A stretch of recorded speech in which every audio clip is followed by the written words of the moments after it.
All right, welcome students. Let us see some remarks related to binomial distributions. The assignments of remark 1. The assignments of probabilities is permissible because what is that? Summation x is equals to 0 to n. When I am saying distribution, it is taking this mass function. Why mass function? Because we are talking about discrete things here and not continuous things.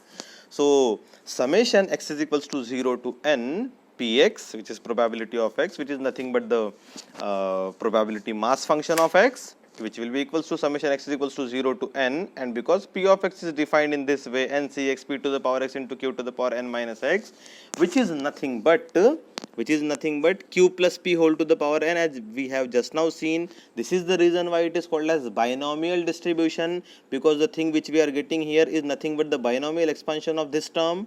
And what is q plus p? Q plus p is nothing but failure plus success, and you know failure plus success is always coming out to be 1, and 1 to the power any n is coming out to be 1. So what we have proved, we proved that summation of all probabilities is coming out to be 1. Okay, and hence this assignment of probabilities is permissible. So this is first remark. What about second remark? All right, let us see what is second remark. Second remark is, let us suppose that n trials constitutes an experiment. Okay, then if this experiment is repeated n times, capital N times, the frequency function of the binomial distribution is given by fx is equals to capital N times p of x, which is equals to capital N times the formula which we have for binomial distribution is ncx p power x q power n minus x. X is running from 0, 1, 2 and so on, and x represents the success. And the expected frequencies of 0, 1, 2 and so on n successes are the successive terms of the binomial expansion capital N into the same thing which we have seen. Okay, binomial distribution is important not only because of its wide applicability, but it gives rise to many other probability distributions. Tables for p of x are available for various values of n and p. So binomial distribution, yes, it is important because of its applicability, but it gives rise to many probability distributions which we are going to study further. Okay, all right. Fourth condition is very important. That fourth condition is going to help you in identifying the problem, whether the given problem is of binomial distribution or not. This fourth condition, fourth remark is going to be very much useful. Physical conditions for binomial distribution. We get the binomial distribution under the following experimental condition. First is, each trial results in two mutually disjoint outcomes termed as success and failure. So our trial should be in such a way that it should have only two outcomes. One is success, another one is failure. Example I have already given, tossing of a coin. Either head will come or tail will come. If you are defining head as a success, then obviously tail will be failure. Second is the number of trials, which is n, is finite. Very much important. You cannot say that I have tossed a coin infinite number of times. When you are saying that, you are not talking about binomial distribution. Yes, you can say I have tossed the coin 15 times, 20 times, 100 times, 200 times, which is fine. Okay, then the trials are independent of each other. Yes, trials should be independent of each other. That means the result of this experiment should not influence the result of the next experiment. Okay अभी head आया है, अगले बार head आएगा tell आएगा मुझे नहीं पता, अगला इवेंट भी इंडिपेंडेंट रहना चाहिए. All right. Fourth point is the probability of success P is constant for each trial. Yes, obviously the probability of success should be constant for each trial. Okay, the problems relating to tossing of a coin or throwing of a dice on or drawing cards from a pack of cards with replacement, drawing cards from a pack of cards with replacement lead to binomial probability distribution. Very important point as far as identifying the problem is concerned. The problems related to tossing of a coin, throwing of a dice or drawing a card from a pack of cards with replacement, without replacement, you just think about it. We are going to solve that problems in future, but this kind of problem comes under binomial probability distribution. Let us discuss one problem here.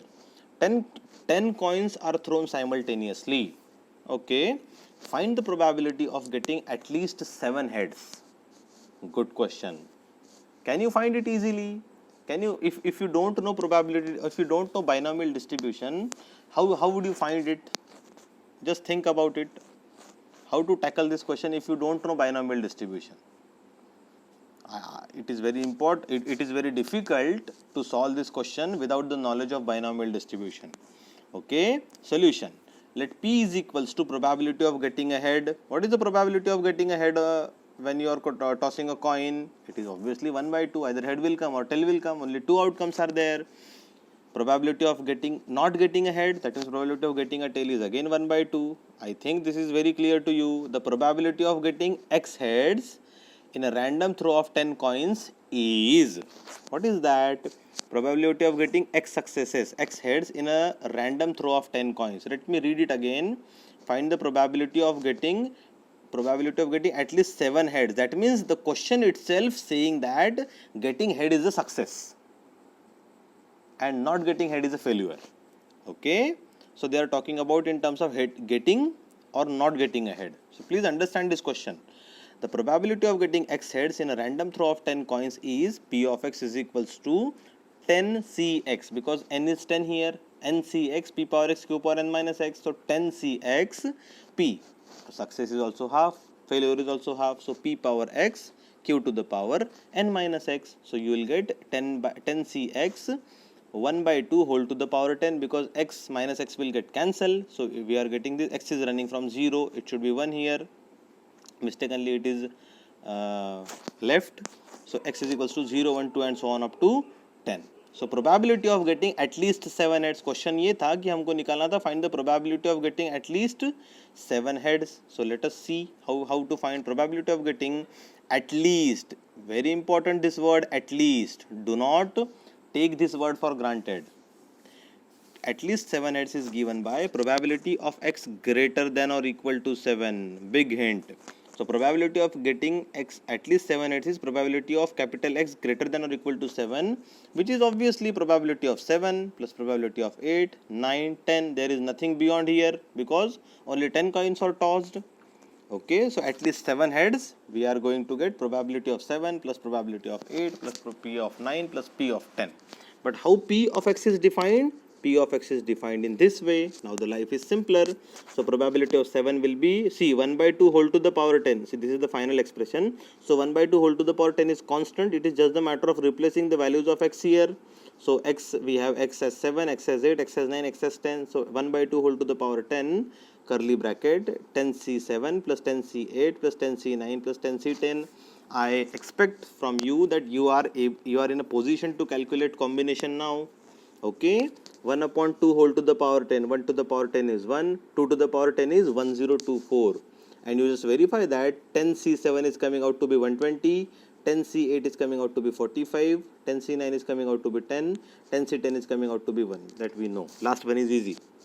Okay, so finally you will get the answer as 176 by 1024, which it is the probability of getting 7 heads, at least 7 heads. This is how binomial distribution is useful. Okay, let us see one more question here. A and B play a game in which their chance of winning are in the ratio 3:2.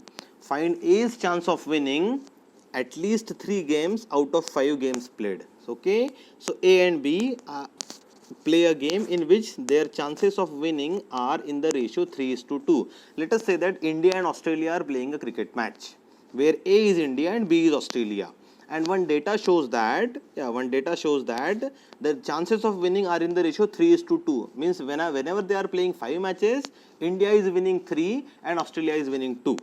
Find A's chance of winning at least 3 games out of the 5 games played. What we have to find? India's chance of winning at least 3 games out of the 5 games played. How they have defined success here? A's winning is success. I hope you are getting. They are talking in terms of A only, because the question is asked in terms of A only. And in binomial distribution, nowhere it is written in the question that use binomial distribution. It is up to us only to identify the question, that it is the question of binomial distribution or not, and apply the suitable distribution accordingly. So let P be the probability that A wins the game. I told you already, A wins the game is success for us. Then we are given P is equals to 3 by 5. Obviously 3 times they are winning out of 5. and Q will be equals to obviously 1 minus P. Whatever is success, 1 minus that success is failure. So Q is equals to 1 minus P, which is coming out to be 2 by 5. So now P and Q are very clear to me. Hence, by binomial probability law, why I am using binomial probability law? Because it is only success and failure problem. Either A will win or A will lose. That is why I am interested in binomial probability distribution. The probability that out of 5 games played, A wins R games. Okay, let us talk in terms of R here. The question is at least 3 games. So, that R will be taken care. Just put R is equals to 3, you will get the answer. What next? So, probability of x is equals to R is equals to probability of R is equals to 5CR P to the power R into Q to the power 5 minus R, 5CX. We talked in terms of x right till now, but R, okay, R successes or R times I should say. So, the probability, let me repeat here if it is not very clear. The probability that out of 5 games A wins R games. The R is nothing but the number of wins. Okay, do not get confused here. So probability of x is equals to R is 5CR, 3 by 5 to the power R, 2 by 5 to the power 5 minus R. So R is equals to 0, 1, 2, 3 and so on up to 5, because we either A will win 0 times, or it will win 1 time or 2 times or 3 times or all 5 times. All the games it will win, and 0 represents all the games it will lose. Okay, the required probability that A wins at least 3 games is given by probability at least. The moment you are saying at least, the greater than or equal to sign will come to the picture, and the moment greater than or equal to sign come to the picture, your summation will be from 3 to the last value, because it is greater than or equal to. If it is less than or equal to, it should start from 0 to 3. That summation I am talking about. So remember always. So it is summation R is equals to 3 to 5, 5CR, 3 power R. Yeah, they have just manipulated here. 5 to the power R, 5 to the power R. They have taken the denominator to get 5 to the power 5, and they have taken common this thing. 3 to the power 3 into 5 to the power 5. It is 5 by 3. Sorry, 5C3 2 square plus 5C4 3 into 2 plus 1 into 3 square is equals to, it is coming out to be 0.68. You just verify this answer with yours. You solve this question again and you verify that whether you are getting the probability as 0.68 or not. This is how the questions of binomial distribution we are supposed to solve. I hope the things are clear here.